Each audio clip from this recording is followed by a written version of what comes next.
Welcome to Furniture Industry News. Today is Tuesday, July 21st, 2026, and thanks for spending a few minutes with us. This week, Washington opened a new front in the tariff story, and this time the target is a country most retailers thought was safe. We are talking about Canada. On top of that, the Sleep Number bankruptcy finally has a buyer. Adjustable base makers are pushing a new message about how you sell the bed, and the industry is starting to sort out where artificial intelligence actually belongs in the supply chain. Let's get into it. We'll start with the tariff because it lands soonest and hits the widest.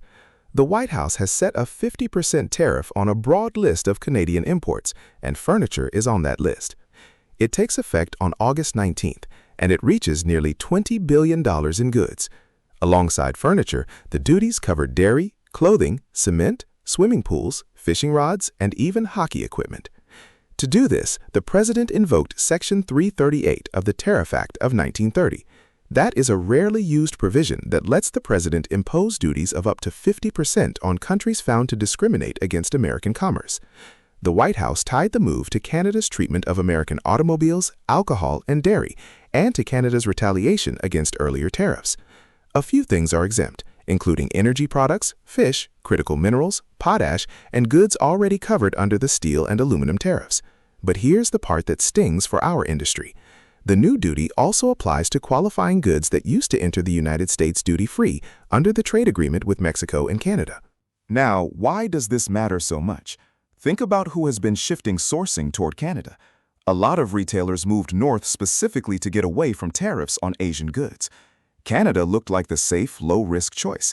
This proclamation just showed that the ground can move under you no matter where you source. There is a 30-day window before the tariff takes effect, and both governments have room to negotiate. Canada's Prime Minister, Mark Carney, says his side has put forward comprehensive proposals, while Ontario's Premier has called for equal retaliation if the tariffs go through. So a deal is possible. My advice would be simple. Do not panic reorder, but do not assume it goes away either. Now is the time to identify every Canadian-sourced item on your floor and in your pipeline, and to model what your landed cost looks like at the new rate. If this tariff sticks, expect real margin pressure on Canadian-made upholstery and case goods heading into the fall. Let's move to a story a lot of you have been following, Sleep Number. After a Chapter 11 process that started back in June, there is finally a buyer. A bankruptcy judge has approved the sale of substantially all of Sleep Number's assets to Sleep Country Canada, and the deal is expected to close by July 31st. The winning bid climbed to $122 million, up from the $100 million in the original stalking horse offer. That increase came from post-auction changes, including removing a cap on cure costs and having the buyer take on severance liabilities and accounts payable. Brooklyn Bedding, which is part of 3Z Brands, put in a qualified bid and was named the backup bidder. And a late effort by Sleep Number's former chief executive, Shelley Eibach, fizzled soon after it was filed. For the day-to-day, Sleep Number says sales, warranty service, and delivery all continue as normal. But the company has cautioned that shareholders should expect a complete or significant loss, since the shares were already delisted. Here is why this matters for you. This wraps up a bankruptcy that began back in June. So the first question for suppliers and partners is what the new owner honors going forward. Sleep Country Canada is framing this as a growth move. They plan to expand in the United States and bring Sleep Number's technology into Canada. That tells you the brand and its stores are staying in the market, not winding down. And for competing bedding retailers, that is worth sitting with. A stabilized Sleep Number, backed by a well-funded parent, is a tougher competitor than one in freefall. So watch how fast the new owner moves on store count and product before you assume the disruption is behind us. Now let's talk about the bed itself, because manufacturers of adjustable bases are sending retailers a pointed message.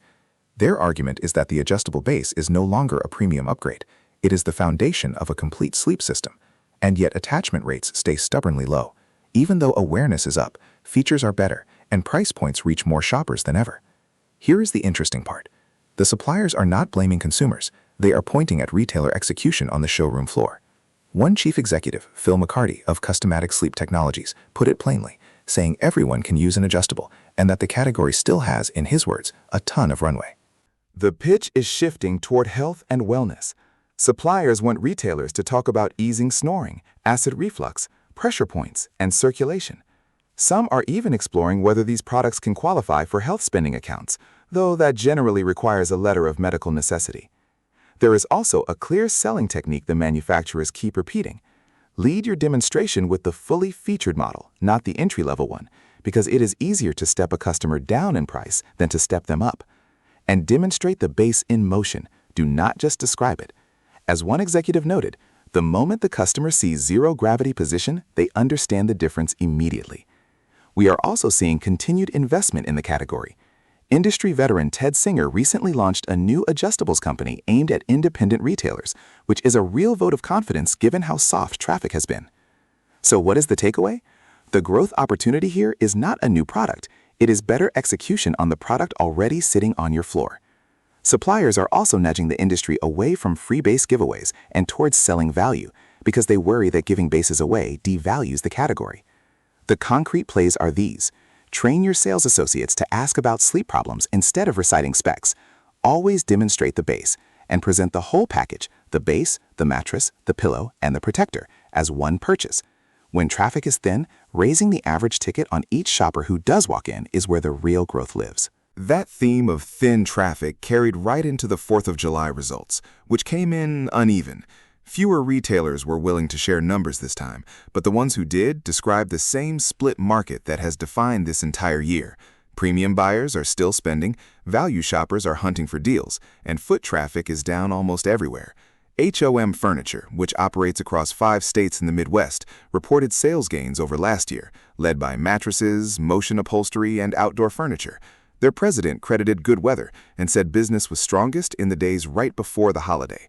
On the other end, a 2-store retailer in Jacksonville, Florida, saw sales down about 20%, and the owner put it almost entirely on lighter traffic.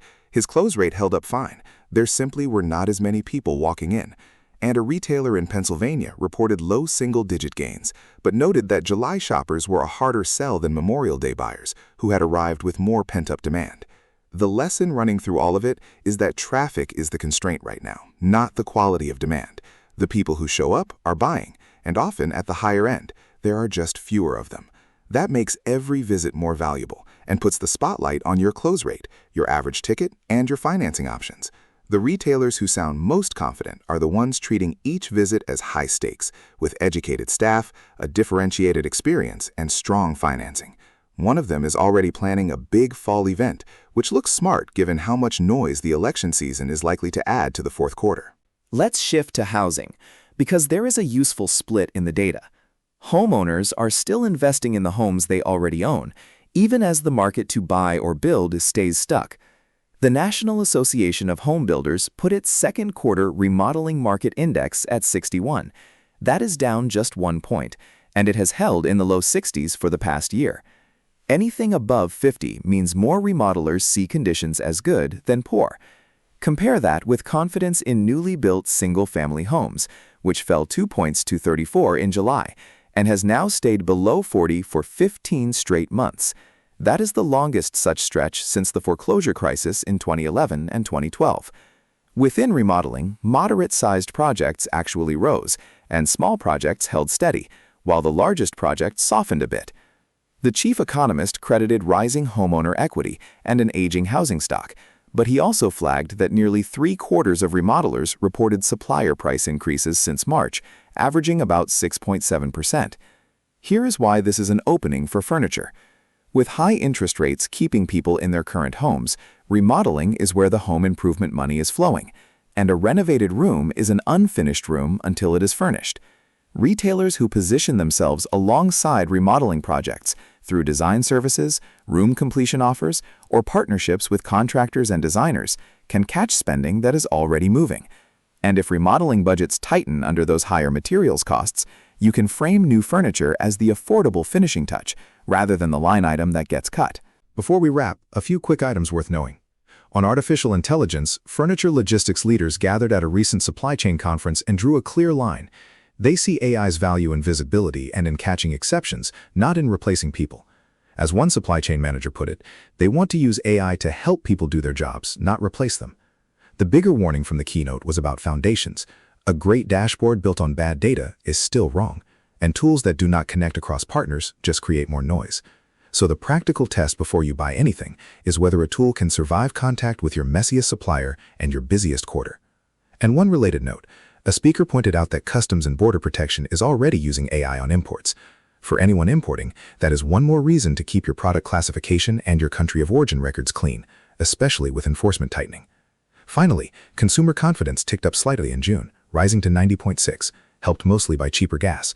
But the read on current conditions actually fell, and many people pointed to a tough job market. So it is a mixed signal heading into the second half. That is your briefing for this week. If you find these updates useful, please consider subscribing so you do not miss the next one. Thanks for listening, and we will see you next time.